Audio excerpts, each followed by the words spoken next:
Have you ever considered that we are living in a unique time, that something world-changing is about to happen, and that it might concern you? If so, you're in the right place. Keep listening, and you'll hear thought-provoking views behind the news that point to a new and better future for all. Many people now sense that humanity is not alone. So consider this. If the Christ or the Buddha walked among us today as modern men, would we recognize them? What would they be saying? And most importantly, would we listen? Every Sunday on this program, Share International Radio, we'll examine extraordinary events that are unfolding behind the headline news. This may be the message of hope you've been waiting for. And now, welcome to this week's show.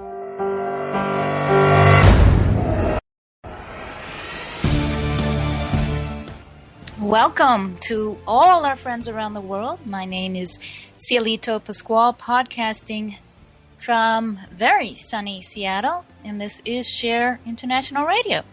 If you're listening for the first time, welcome. If you've listened before, welcome back. As many of you know, we present thought-provoking views behind the news with the intention of generating a sense of hope in our listeners for the future of humanity. And the question is, why is a sense of hope important? Well, to give an example related to our guest today, she would not be here if not for the sense of hope her parents had to bring a child into the world 20 years ago. Our guest is Olivia Allen. She is a college student in California who is here to share her perspective on the world and how it's been informed by being raised by parents convinced of the forecasts posited by the Ageless Wisdom teachings, that humanity has help of an extraordinary kind, help from a group known as the Masters of Wisdom, the Lords of Compassion, and that this help from these elder brothers of humanity is available to us today as they undergo a process of emergence onto the world stage, led by their most senior member, the eldest brother of humanity, known as Maitreya, the world teacher. And that not only is this event unfolding, but humanity is ready to receive this help in order to recreate the world with abundance as a birthright for every living being. And Olivia is here to share her own journey of discovery independent of her parents as she moves into adulthood, and I'm very grateful she is willing to share that with us. Welcome, Olivia.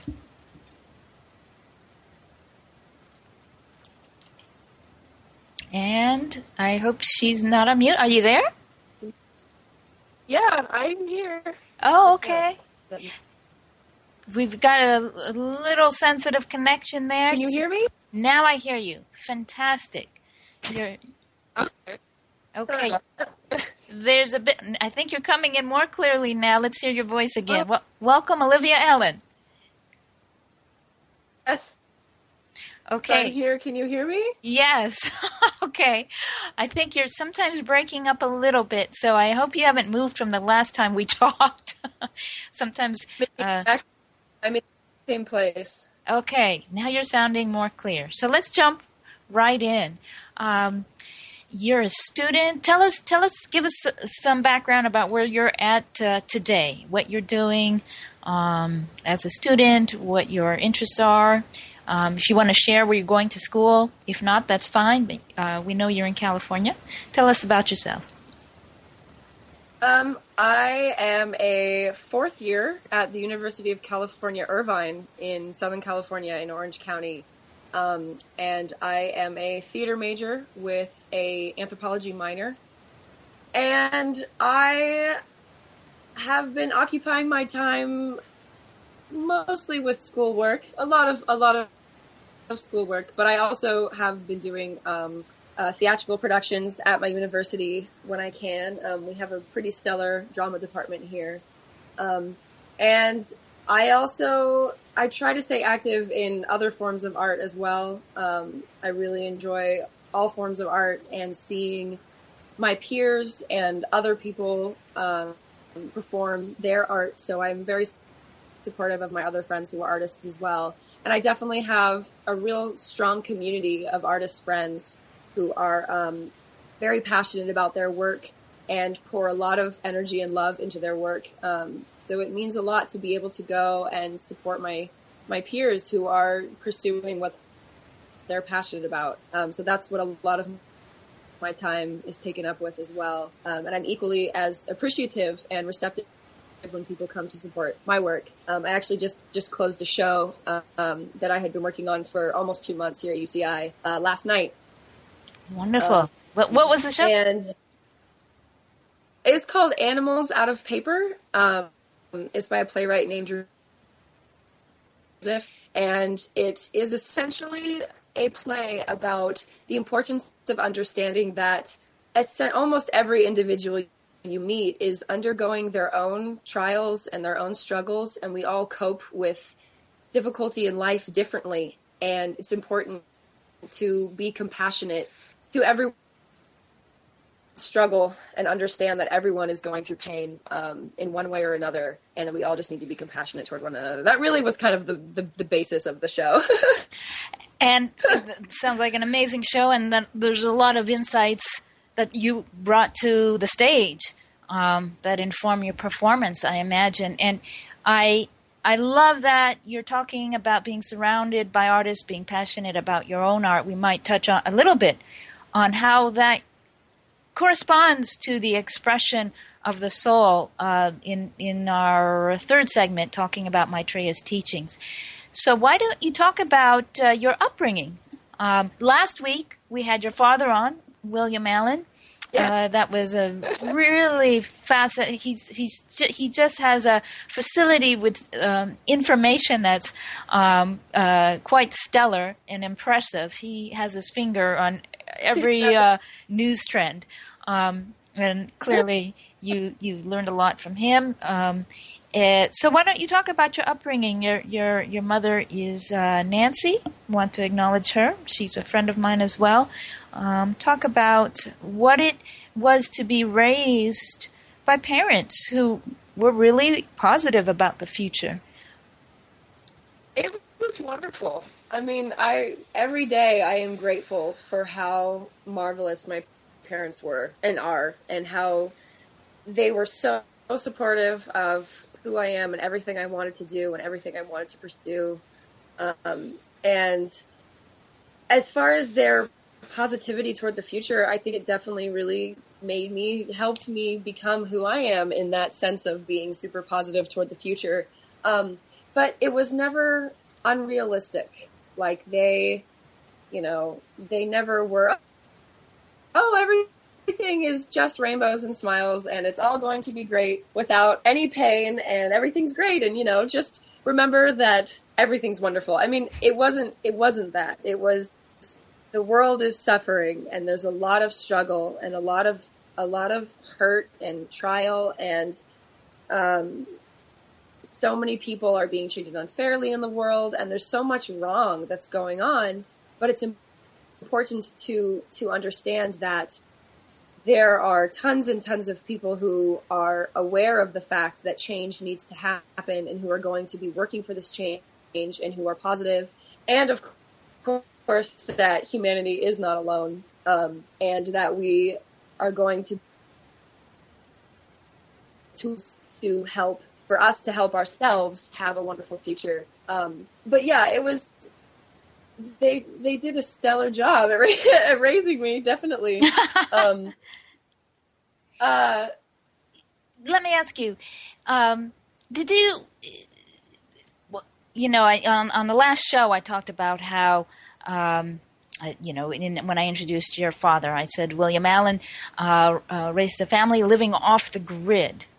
Now, was your family tremendously unconventional relative to other kids, or were you in a very unconventional community?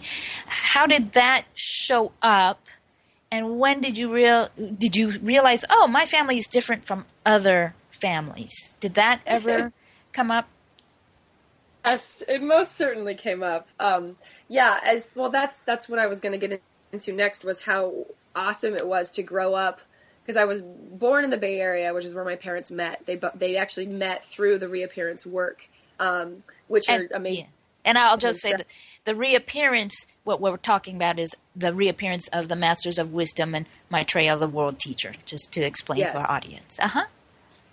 They met through that and lived in the Bay Area for many, many years. And then when I was born, I had my early childhood there. And then when I was 8 or 9, my parents decided that it was time to leave. It was time to leave the city. It was time to get out of that environment. So we moved up to rural Northern California in Mendocino County and bought a piece of property, forested land, like in the middle of, the forest, and built our straw bale house using materials from our own property. And we're completely solar off the grid. Like, I'm sure my dad went into that.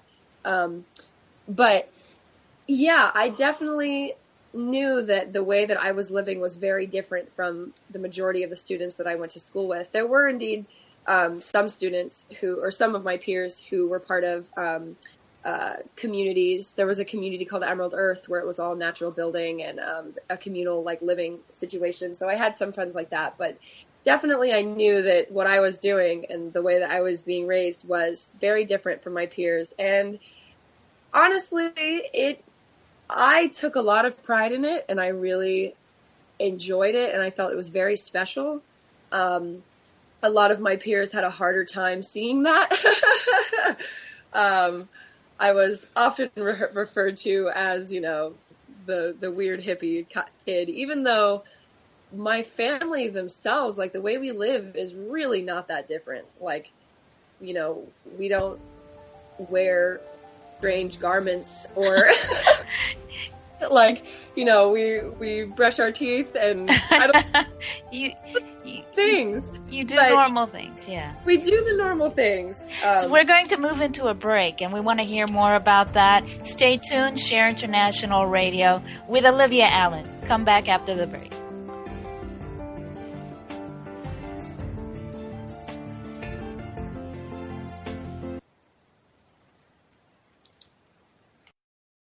A conscious lifestyle for a mindful life. OMTimes Radio. IOM-FM. The Awakening of Humanity by Benjamin Creme is a concise, prophetic book about momentous changes soon to occur. It focuses on an unprecedented event, the emergence into full public life of Maitreya, the world teacher. Download the book free online. Visit shareontheairradio.org. That's shareontheairradio.org. Shareontheairradio.org. What if living didn't have to be so serious? What if you could move beyond your problems with greater confidence and ease than you've ever imagined? Throw your labels out the window and join the Irreverent Therapist for practical tips and a very different way of approaching the changes you would like to create. Marilyn Bradford and Pam Hodling have empowered hundreds of people to come out of self-judgment, quit looking to experts, and begin to create the lives they desire. Join us Wednesdays at 7 p.m. Eastern on the Irreverent Therapist Show. Are you trying to get from point A to point B and need a little advice? Connect with the counselors at OMTimes Advisors. Whether you're looking for a life coach or a spiritual intuitive, the advisors participating at advisors.omtimes.com were carefully chosen based on their gifts, skills, and professionalism. OMTimes Advisors, connecting you with the best advisors in the business. The truth is, you can't change the world if you're broke. I know, I tried. Isn't it time you turned your life's calling into a profitable, freedom-based business? I'm Michelle Barr. Join me every Thursday at 2 p.m. Eastern for Sacred Success. Bringing a more conscious lifestyle to your world. OMTimes Radio. IOM-FM. And we're on the air, Share International Radio with OMTimes Radio with Olivia Allen. Presenting her perspective as a person who's who's traveled around the sun 20 times, a mere 20 times, and is here to share her thoughts and insights being a student, witnessing what's happening in the world, witnessing what's happening in her community, and sharing insights. And I think it's important to hear from young people because as someone who used to be young and isn't as young anymore, I know a lot of people around my age or even older, we're starting to look at the younger generation and we're going, oh my God, just take this torch, please, and run with it. And I think it's unfair that we place an expectation on people just because they're young. Because as you related about the play that you performed in, every generation has its challenges. Every generation has its gifts. So we'll talk more about that. But let's continue talking about your upbringing. I was just curious if when you did your schoolwork, or were there times that you brought in ideas that maybe surprised your teachers because of how your parents raised you? Yes, definitely. Often in essays, I would share ideas related to the unity of humanity and the understanding that we are all members of the same great divine family. And I definitely had some discussions with some of my teachers in middle school and high school about my thoughts on that. One in particular, a wonderful man named Nat Corey Moran. He was he still works there actually in my high school, a real powerful man, and just discussions, about the understanding that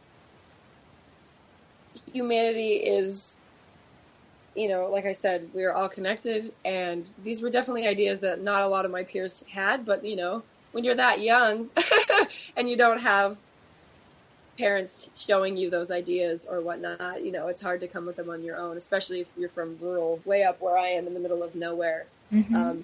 So yeah, I definitely would share a lot of the ideas that I had, which also kind of contributed to my, me being kind of seen as a fruitcake. Well, you weren't teased though. I imagine you were. No, but it's all in the past now. Okay. A lot of the, I don't want to go into that, but That's okay. That's okay. I think for us when I was a kid, the kids who are sensitive, and I talked to adults who were once very sensitive kids. We see things differently and we relate to things differently, and sometimes it's not easy being amongst our peers. I wanted to ask you, because very often with children, I don't know if you have any memories, children have etheric vision. They have etheric hearing. They have experiences that they, as they get into the physical real world of grade school and education, they're taught to not believe in the things that they see, and they lose that ability. Did any of your friends share things, or did you have any experiences, spiritual experiences of that sort when you were young? Not really that I can remember, no. I had thought about this. Really the closest thing that I can think of, that I can remember, was when we still lived in Oakland, and I think I did it probably a small handful of times. Would spin really fast in my parents' room, and I'd fall on their bed, and I think I would have kind of out-of-body experiences. And this was just always something normal that while thinking about this, whenever it would be brought up in my memory, it always seemed like something really normal, that I would be able to see myself lying there and like kind of float up in the room. But then it wasn't until recently that I realized that was actually something that definitely wasn't super normal, mm-hmm. And was something that was worth,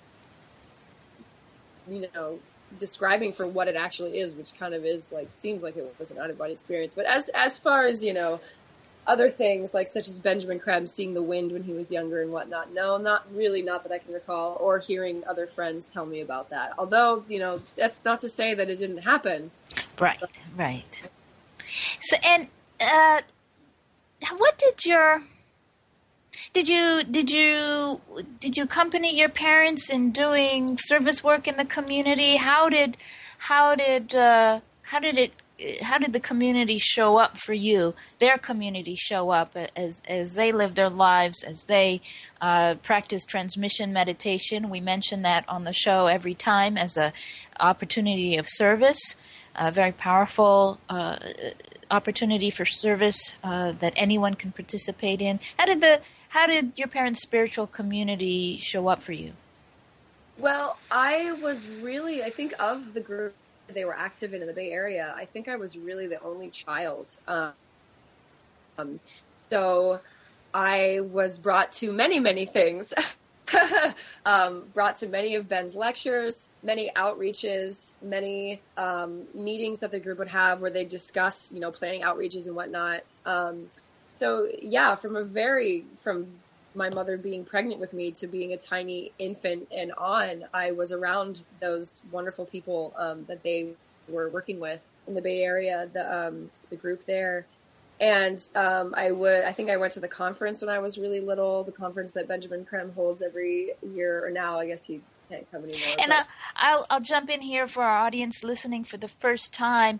One can visit the website share-international.org, share, S-H-A-R-E -international.org, and the whole body of information that Olivia is referring to is there. Benjamin Creme is the most public exponent of the Ageless Wisdom teachings as they relate to the event of the Masters of Wisdom emerging into the modern world.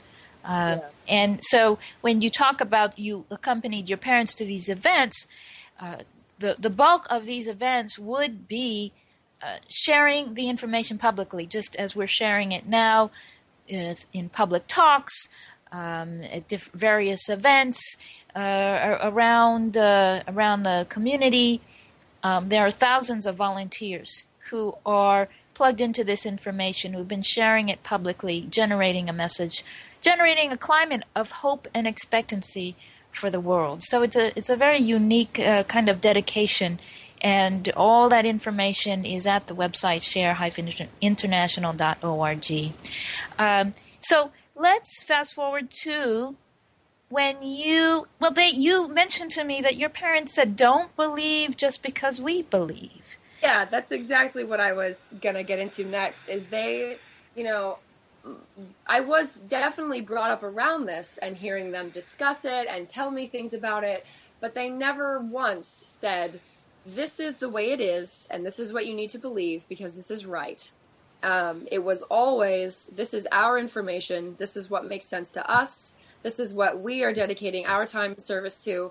And if it makes sense to you, then that's wonderful, and that's great, and we'll support you in that, and, you can join, you can help us, whatever. But if it doesn't make sense to you, then that's fine too. And, we're not telling you that this is the way that you need to believe that it is. And so they were, they never forced me into believing it. Like, I feel like a lot of children who are raised in, more kind of straightforward religious families, they are told that is what they need to believe, and that's the way that it is. And it was never like that with me. I mean, not that this isn't religious, but anyway, so that, they said explore other things. If other things make sense to you, then that's fine. But this is what makes sense to us, and, this is the information that we have. So I really, it always has made sense to me. I mean, I never was super interested in it to the point of like wanting to start meditating as soon as I turned 12 and everything. I would here and there. I found transmission meditation very difficult when I would try it in my high school years. But I still really, it just made so much sense because in the research that I had done about other religions, because I wanted to know what other people thought. I had plenty of religious friends who I talked with on their views from different religions and had researched other ones. And it really, I just saw that there are so many similarities between all of the major religions. And it was just so sad to me that there's so much pain and war and suffering has been caused by people feeling that their view on something is right and the other view that's only minorly different from the other isn't right.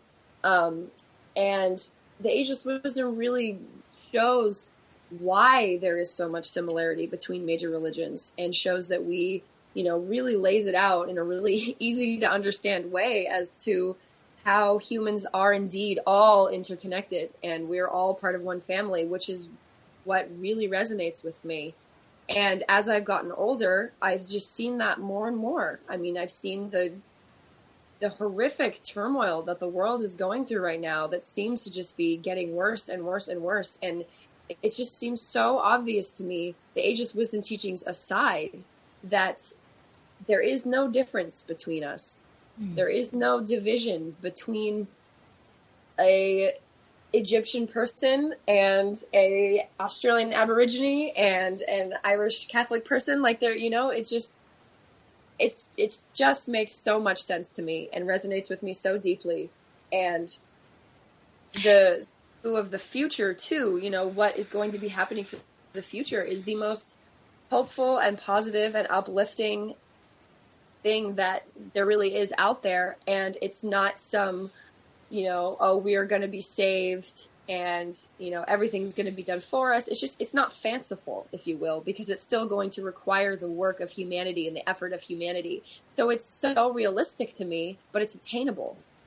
Well, what makes it attainable to you? And we have just a matter of seconds, 15, 20 seconds. Well, I think what mostly right now is I see every day more and more people waking up to the reality that there needs to be change. And that is a beautiful thing when a human being realizes this isn't right and I have the power to do something about it. Fantastic. Well, come back after the break. Let's talk a little bit more about what you're seeing young people doing on your campus and in your community around doing something about it. Join us after the break.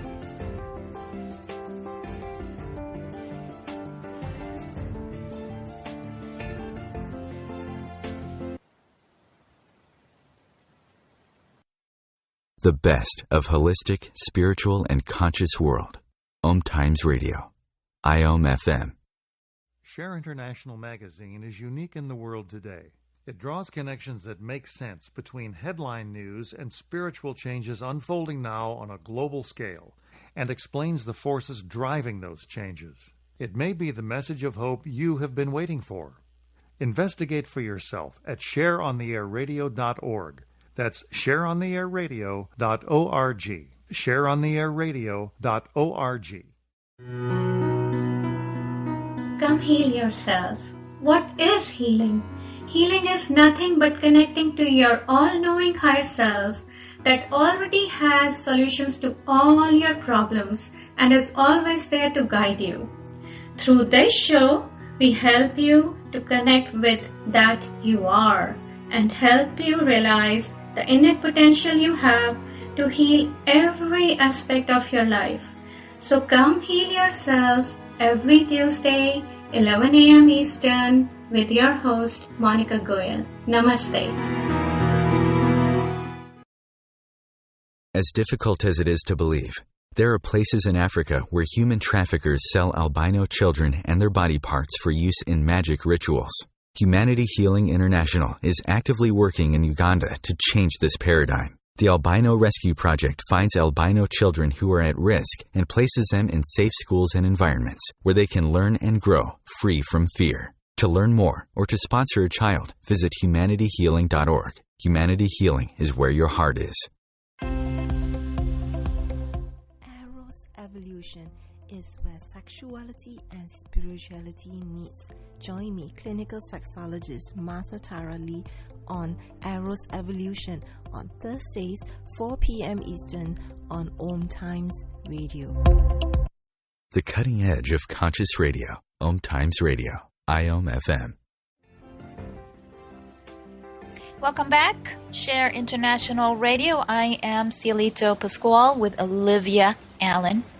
And if you have any questions, my co-producer, David Minot, is standing by monitoring our email, info@shareontheairradio.org. If you want to email us, that's info@shareontheairradio.org. Or you can post to our Facebook page, Share International Radio. And he'll text it to me. We're trying to make our show a little more interactive when we're live. It makes it more fun. And we do have a question from the audience that we're going to answer in a little bit. But I want to go back to Olivia. And, Olivia, we're seeing so many things that young people are doing. For instance, here in Seattle, very young people, as young as 12 years old into their early teens, they are in the courtroom.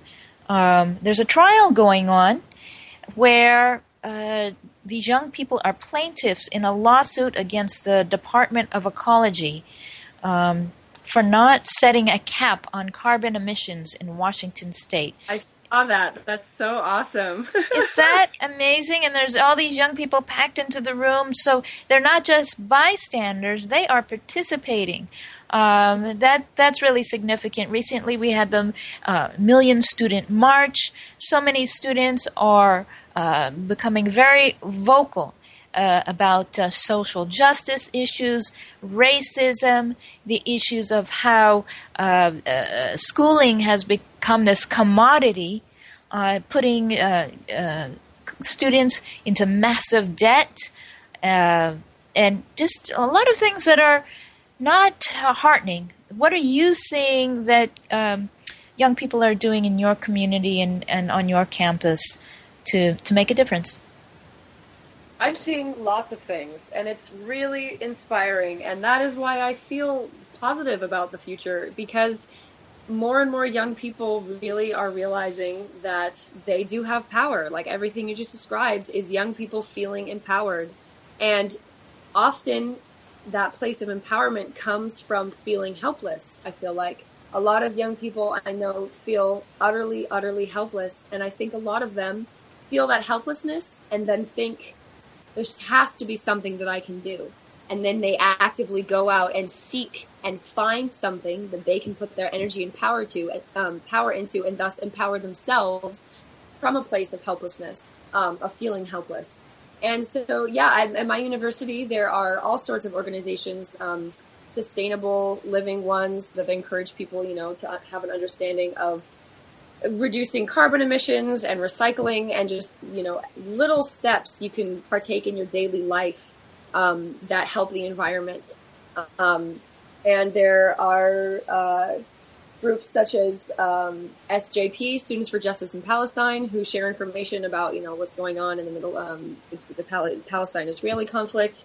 There are groups the Olive Tree Initiative, that's a group that learns all about the different conflicts going on in the Middle East. And I think they have kind of mediation groups between the various, for students who come from various groups that are in conflict with each other in the Middle East.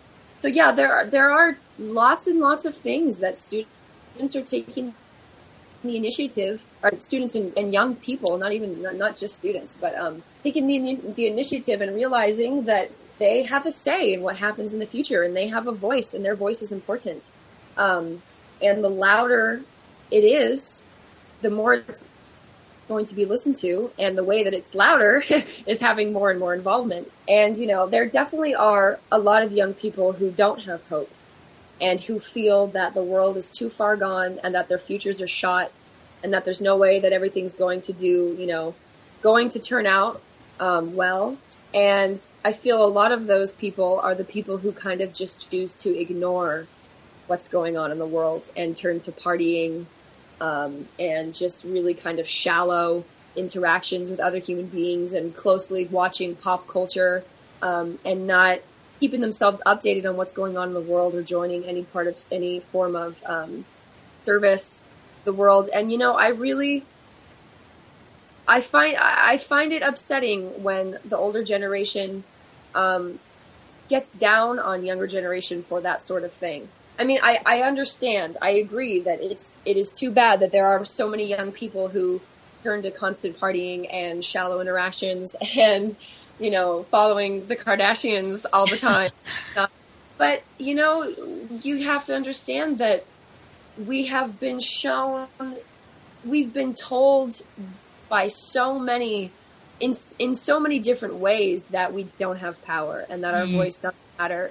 And, it seems like the world is just in such a place of irreparable damage. And I think for a lot of young people, that is incredibly discouraging. And that's what they turn to distract themselves. And it's not just young people. I mean, plenty of older people do that too, because they're discouraged. Yeah, so let's shift now to, I'm going to read one of Maitreya's messages. I mean, that is a reality. And something that gives me hope is that back in during the civil rights days, it's said that only 3% of the U.S. population was involved in the civil rights movement directly. And yet that brought about tremendous transformations in society. So it doesn't require everyone to make change, but it does require people who are ready and committed and dedicated and fearless. It requires a lot, and I think a lot of us are called into that from something, and we just move forward to it. And I'll read this. This is from one of Maitreya's messages, and I hope my co-producer David Minot will post this. Unfortunately, I don't have the message number from Maitreya, but he says, begin by dedicating yourself and all that you are and have been to the service of the world, to the service of your brothers and sisters everywhere. Make sure that not one day passes without some act of true service, and be assured that my help will be yours. That's an extraordinary statement of support to know that we have help. And certainly when I read events in the world, even the tragic ones, I look for the stories where that help shows up, where the masters of wisdom are at places of tragedy. And that's how I look at the news. When you share this, you told me earlier, Olivia, that you've shared this information on the campus. You've presented talks. You also host a transmission meditation on a weekly basis. What? How do young people respond? What reaches them? Because this may seem to come from so far out there, but as you said, it makes so much sense. Are young people finding that the information makes sense the way you do? A lot of the people that I have shared this information with do feel that way, and I think it's because they feel so strongly, even if they can't articulate what it is that they're feeling, but they understand the interconnectedness of humanity, and they understand that, like I had said previously, there is no separation, and it's very, very frustrating seeing all of these horrific things happening in the world, and at the basis of every single negative thing that is happening in the world is the concept of the other, is othering yourself from another group, and for whatever reason you choose to do that. I really feel that division is what every single conflict is about. And so yes, the majority of my peers who I've shared this with really are that, even if they're not totally, bought, but are sold on it. I mean, they really resonate with this concept of us working together on our own spiritual evolutionary journey, because it's not, it's very much about you as well. We are all, as humans, we are on this path of spiritual evolution, but we're working together while this is happening. And so many, when I gave an outreach, I've given 2 outreaches now at UC Irvine, and each one had a number of students that attended that I was very happy with. And they all thanked me for sharing the information and said it was really inspiring. And then, of course, another key aspect that young people find inspiring are Maitreya's messages, and how the concept of sharing the world's resources equitably among all human beings is a very important thing. And also that the future will be bright and beautiful, and we are going to make it that way. And that the energy of Aquarius, we're entering the age of Aquarius now, and that this energy is about synthesis and unity and understanding that, yes, we are all wonderful individuals with our own creative ideas. And now it's time for those wonderful creative individuals to come together and see that we're stronger together. And that's because we're all part of the same divine family. And the people who have been regularly meditating with me, I think, really resonate with that idea. And they came to transmission meditation. I don't know what necessarily their expectations were, but they've been coming back every week. And one young man was telling me that with every week he feels the energy more and more. And a very dear friend of mine as well has meditated with me in the past, and he too, the first time that he meditated, he said he felt the energy so strongly, and in a way that has been described by many other people who've done transmission meditation. So we know that was him experiencing the spiritual energies that you are transmitting when you're doing that meditation. So, because I think another thing with with young people is tangible things, wanting some sort of evidence to go with what you're experiencing. And if you can physically feel something that you've never physically felt before, then that is a really powerful thing as well. Beautiful. We are about to go into a break, and I'm going to, when we come back, we'll bring this interesting question, which dovetails with what you're just talking about. A great question from one of our listeners in the Netherlands. So stay tuned. We'll also talk a little bit more again about transmission meditation as a way for the average person to participate in this extraordinary event of the emergence of Maitreya, the world teacher, and the masters of wisdom. Come back after the break.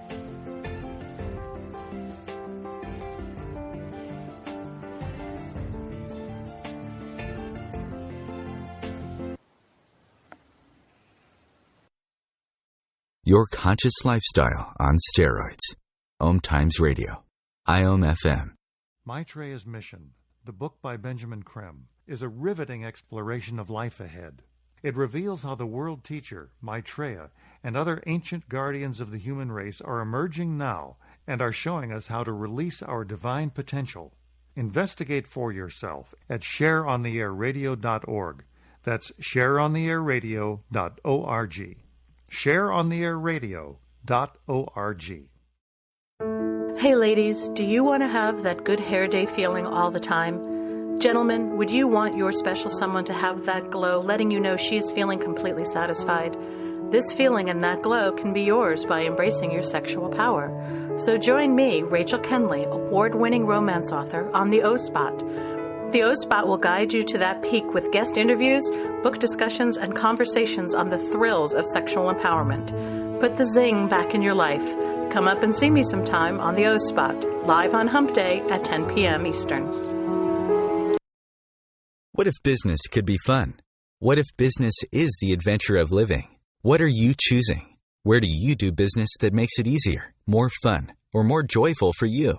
We'd love to see where you do business. Connect with us on Instagram at Joy of Business or Twitter at Joy of Business, and share your pictures with hashtags BusinessDoneWhere and Joy of Business. Let's change the world with business. Live with medium Lisa Phoenix, Mediumship Messages and Musings, explores mediumship and all things metaphysical. Lisa Phoenix invites you to reach above and beyond your everyday experiences, to explore new dimensions in the spirit world. She will do live readings to connect callers to their loved ones in spirit, shares engaging stories and teachings from her own personal experience, and will have intriguing conversations with other mediums, spiritual teachers, and healers to help you understand the metaphysical world so you can connect to these forces in your day-to-day life. Join your host on this magical and metaphysical journey into the world of spirit every Sunday at 1 p.m. Eastern Time. The future of Internet radio is here. OMTimes Radio. IOM FM.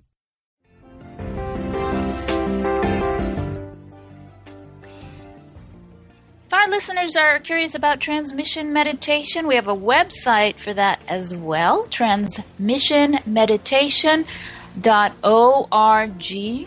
transmissionmeditation.org. There's a wonderful video there that goes into detail on why it is the most powerful form of meditation you can do for yourself and for humanity. Olivia, let's see. Yeah. How many people attend, how many students attend your meditation on average per week? On average, about 5, but we get up to 10 sometimes, which is really cool. You know, that sounds like a small number, but that's actually pretty remarkable when you consider how busy students are. And yes, it is a whole hour out of their week to be able to do this meditation that is benefiting themselves and the world. And something I would like to add to my previous statement about why I think these young people resonate with this message so much is something that I touched on briefly earlier, but it's because, it is a positive outlook on the future, yes, but it's also not something like the world is going to magically be fixed by someone who is going to do it all for us. And I think, in a Christian sense, that's, for some people, that's kind of what they feel. But a lot of the young people don't resonate with that idea of everything being fixed for us, or, a group of people getting saved while everyone else burns in the horrible earth that's left over. But this is something where we're going to have tools offered to us that we then have to still make the change ourselves. And I think that's something that is really important to young people too, is that this concept this understanding that we are going to have to do the work, but we're not alone in doing that work. I appreciate you making that distinction, because there is a lot of work to do. And yes. I hope to still be on this planet when you're my age and we can reflect on the changes that are unfolding. And I imagine that the ascent, the climb up the mountain will be steep at first, but as we're joined by more and more people concerned about the future and willing to do the heavy lifting to transform this planet, I think we're going to see transformation much sooner than perhaps we can even imagine right now. Now, I have a question that came in. I think we have a couple questions. Let's see. That was message number 13. And message number 13 that I quoted from Maitreya, given in January 19th of 1978. And it is on our Facebook page. You'll see the whole context of that excerpt that I read earlier. Thank you, David, for posting that on Facebook. And here's the question that we received on the email. Are you going to talk about the importance of the inner life of people? It's true about the need of building a society in which we work together to share. But in my belief, it's also equally important to stop the war in oneself. One can be the best team player in every area in life and being depressed, angry, or scared, etc. in their private life, even without knowing depending on how strong their ego is. That's maybe even more destructive to the universe than doing right in the community. In the end, what you think, feel, say, and do creates one's world. And this is a comment and question from Susan in the Netherlands. Yeah, do you have a response to that? Any insights to add? Because we are talking about global things, and there's a reason for that. Yes. just from my, from the reading I've done, which is not, as much as I need to do more, but from what I have done and from, my discussions with the people involved in this work and whatnot, the internal life is very, very important. Actually, one of the main reasons that Maitreya has come is to teach about self-realization. And what that is, an aspect of that, my understanding is that it's gaining the knowledge and having the understanding that we are so much more and, if you will, less than what we understand as ourselves. And that's the understanding that the true self with a capital S is using our body and personality and emotional body as its vessel for this life. And we are so much, we have a endlessly happy and compassionate and loving divine self, who is the reason that we are on this earth and is attempting to get in closer contact with who we are in this life so that we can have an open communication with our soul and with ourself. And so that's kind of like one of the goals of one of the goals of having a life and being alive is having a connection and a communication with your soul, who is there to guide you. But unless you're wanting to listen and working to listen, you can be cut off from. And yeah, it's definitely incredibly important to be happy with yourself and within yourself, and have compassionate thoughts toward yourself and toward others, because thoughts do indeed have an action. Like karmically, every thought has an action, has a result of a thought, and that is one of the goals of working on this global basis and getting to this point where all humans have an equal state of living and are able to live in this comfortable, wonderful state. Once that happens, the reason for that is so then humans have this comfortable, happy life where they can then be in touch with their true selves and not have to struggle to survive and struggle to make money. Everyone can live comfortably in order to get in tune with who they truly are and understand what their calling for this life is and what it is they're supposed to, what their kind of goals are for this life, what the plan that their soul has for them in this life. So it's almost, you can almost kind of look at it in, we're working for everybody, you're working globally for everybody to be happy so that you can become even more happy. I think what you're saying then is that we have divine qualities that we are not yet fully expressing. Yes. Would that be another way to say it? Maitreya is here to teach, as you said, the art of self-realization, which means having honesty of mind. What we think, what we say, the actions we take are all consistent. Being sincere in spirit, that we are present to the person sitting across from us. We're present, we're listening to them. We're not texting on our phone. We're not distracted by other things. We are with them with compassion, as you mentioned earlier about your play. We empathize, we connect. And the final element of the art of self-realization, as Maitreya presents it, is detachment. Sometimes that sounds negative, but it's actually very positive. And what it means is that we experience our life. There's the complexity of emotions, of joys, of sorrows, of challenges, but we don't identify with those things. We see them, we address them, but we don't make it part of our identity. And would you like to add to that? Yeah, well, that's something that I forgot that I was going to mention about my upbringing as well. Was, my parents would always say when I get horribly overcome with negative emotion and just so upset and thought I was going to die and blah, blah, blah, blah, blah, so upset. You are not your emotions. You are experiencing your emotions. Just notice your emotions, but you are not your emotions. And that has been incredibly helpful to me in my whole life, this understanding of detachment.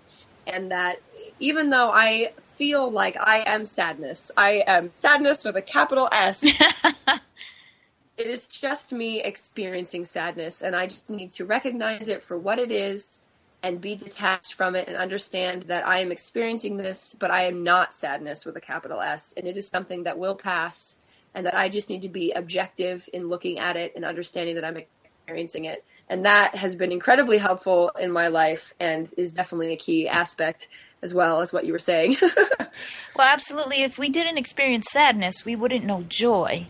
Right. And it's really the gift of, we are the only species on this planet to have the kind of consciousness that we have, consciousness that engages, that involves at the basis of is free will. We have choice. We have choice in our lives. So you mentioned how thoughts generate actions. That's the law of cause and effect. Even thoughts, our thoughts generate our lives. So our listener is correct here. What we think, feel, say, and do creates our world. And we're not, this is the age of Aquarius, where it's not just consciousness of my spiritual development, but it's also a gift of service to help others become fully expressed as divine beings. If I just take care of my thing, to heck with everyone else, I'm going to get off this planet and evolve to other planets and leave everyone behind. That isn't the approach that the Ageless Wisdom shines light on. And that's a very important distinction to make. So I appreciate our listener writing it. Olivia, thank you so much for joining us. I'm going to promote our next show. Next Sunday, I will be live with James Quilligan. Absolutely fascinating man. He has worked on the international stage with global policy. He has some tremendous insights about what it means to share on a global scale. Olivia, thank you so much for joining us. Thank you so much, Cielito. Have a wonderful afternoon.